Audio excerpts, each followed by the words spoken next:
Cyclonic storm Mendes का remnant अब अरब सागर में लो प्रेशर बन गया है। कमजोर हुआ था, सर्कुलेशन था एडजॉइनिंग एरियाज में, केरल और एडजॉइनिंग प्लेसेस पर, लेकिन अब यहां पर ये अरब सागर के मध्य और पूर्वी इलाकों पर ये सिस्टम बन गया है, लो प्रेशर सिस्टम। और ये लगातार पश्चिमी और उत्तर पश्चिमी दिशा में इस तरह से बढ़ेगा। और ऐसे में कल भी मैंने कहा था कि क्या इसके साइक्लोनिक स्टॉर्म फिर से बनने की संभावना है। वैसे अगर बनता भी तो भारत को कोई नुकसान ये नहीं पहुंचाता, क्योंकि इसका जो ट्रैक रहेगा, इसका जो मूवमेंट रहेगा वो पश्चिमी और उत्तर पश्चिमी दिशा की तरफ ही रहेगा, तो भारत को इसका ज्यादा इंपैक्ट देखने को नहीं मिलेगा। लेकिन ये सिस्टम साइक्लोनिक स्टॉर्म नहीं बनेगा, और इसके प्रभाव से फिलहाल क्या बदलाव होंगे और किस तरह से ये भारत के भागों को प्रभावित करता रहेगा, इसकी बात हम करेंगे। सेंट्रल इंडिया के ऊपर तमाम इलाकों पर इसके प्रभाव से अभी भी बादल बने हुए हैं, और मध्य प्रदेश में बारिश हुई है। भोपाल में 8 मिलीमीटर वर्षा रिकॉर्ड की गई, और बाकी आरोग्यवरम में सबसे ज्यादा बारिश हुई। साउथ इंडिया के तमाम शहरों में आरोग्यवरम सहित तमाम जगहों पर मूसलाधार वर्षा रिकॉर्ड की गई है। तंजावुर, कडलूर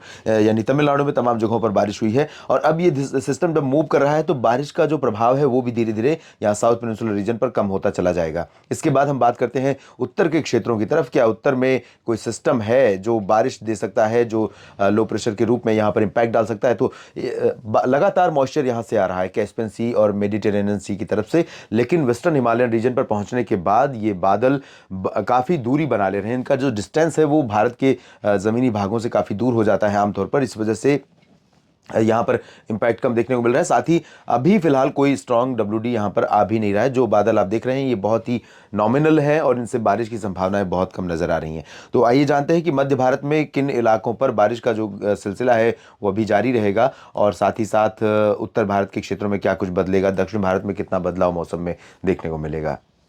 साउथ इंडिया में भी बारिश की गतिविधियां इस सिस्टम के आगे मूव करने की वजह से काफी कम हो जाने की संभावना है। और यहां पर इसके बावजूद जो वेस्टर्न घाट है, गोवा से लेकर कर्नाटक और केरल का तटीय इलाका, केरल में लगभग सभी शहरों में और कर्नाटक के तटीय शहरों में हल्की से मध्यम वर्षा की गतिविधियां लगातार बनी रहेंगी। लक्षद्वीप में आज बहुत तेज बारिश होगी, कई जगहों पर उत्तरी इलाकों में, अगाथी और आसपास के तमाम आइलैंड्स पर। लेकिन जैसे जैसे सिस्टम मूव करेगा तो यहां पर लोगों को बड़ी राहत मिलेगी। और इंटीरियर पोर्शन की अगर हम बात करें तो कर्नाटक के आंतरिक इलाकों में यहाँ पर कई सारे मेरे मित्र पूछ रहे थे कि क्या इंटीरियर कर्नाटक में बारिश होगी, उत्तरी कन्नड़ में।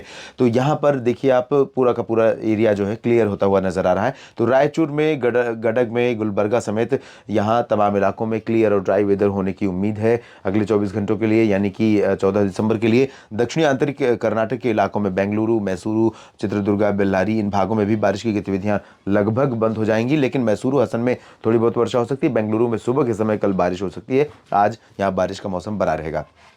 तमिलनाडु के इंटीरियर पोर्शन में, चाहे वो कोस्टल हो या इंटीरियर हो, इन सभी भागों में कई जगहों पर बादलों के आने का क्रम लगातार बना रहेगा, क्योंकि ये सिस्टम जब आगे बढ़ रहा है तो यहाँ पर बंगाल की खाड़ी से इस तरह से मॉइस्चर को खींच रहा है, हवाएं ऐसी चल रही हैं, और ये हवाएं यहाँ आने के बाद तमिलनाडु में बारिश दे रही हैं। आंध्र प्रदेश की रायलसीमा में भी कुछ जगहों पर वर्षा होने की संभावना है। यहाँ नेल्लोर, प्रकाशम, श्रीहरिकोटा से लेकर अनंतपुर, तिरुपति, चित्तूर समेत तमाम जगहों पर बादल आते रहेंगे, और कहीं कहीं पर गर्जना के साथ हल्की वर्षा होती रहेगी। उत्तरी तटीय आंध्र प्रदेश में और तेलंगाना के अधिकांश इलाकों पर क्लियर और ड्राई वेदर की एक्सपेक्टेशन है। हालांकि मॉइस्चर यहां पर हवाओं में रहेगा, थोड़े बहुत इलाकों में बादल डेवलप हो सकते हैं और कहीं कहीं पर हल्की वर्षा हो सकती है। चांसेस इस बारिश के काफ़ी ज़्यादा नज़र नहीं आ रहे हैं।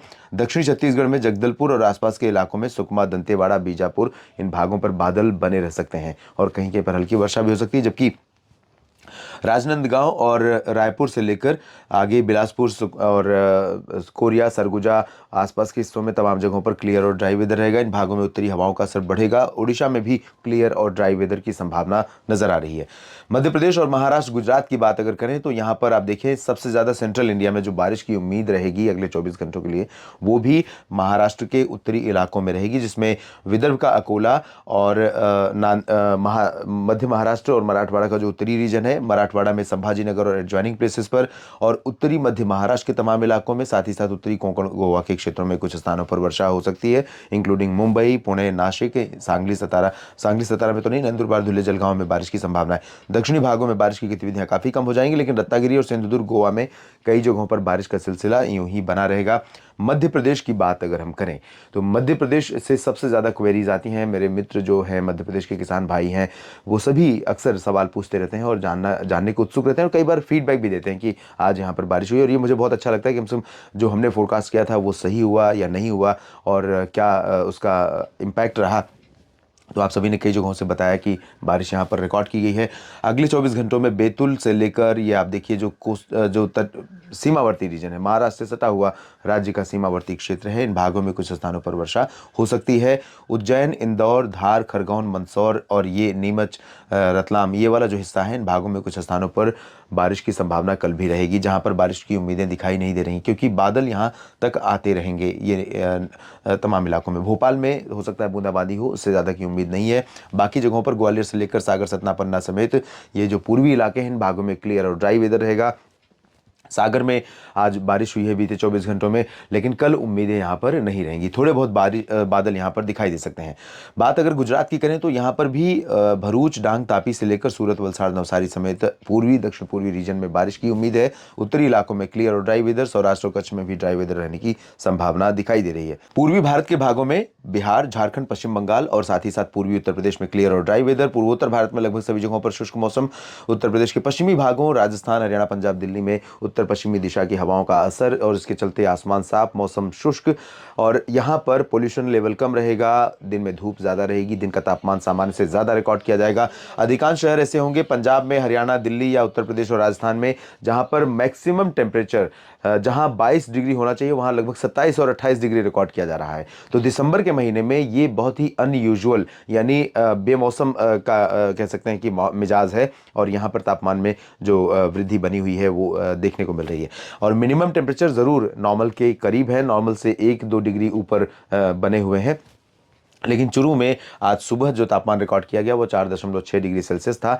तो धीरे धीरे चुरू समेत जो पश्चिमी और उत्तर पश्चिमी राजस्थान है और साथ ही साथ हरियाणा है, यहाँ पर तापमान गिरेगा अगले 2-3 दिन जो हवाएं चलेंगी।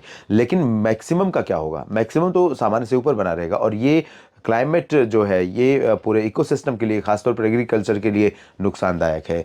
अब जब तक बारिश नहीं होती तब तक सिचुएशन बदलने वाली नहीं है। फिलहाल यहाँ पर बारिश की उम्मीदें नहीं है। पर्वतीय इलाकों से लेकर मैदानी इलाकों तक सभी जगहों पर क्लियर और ड्राई वेदर रहेगा।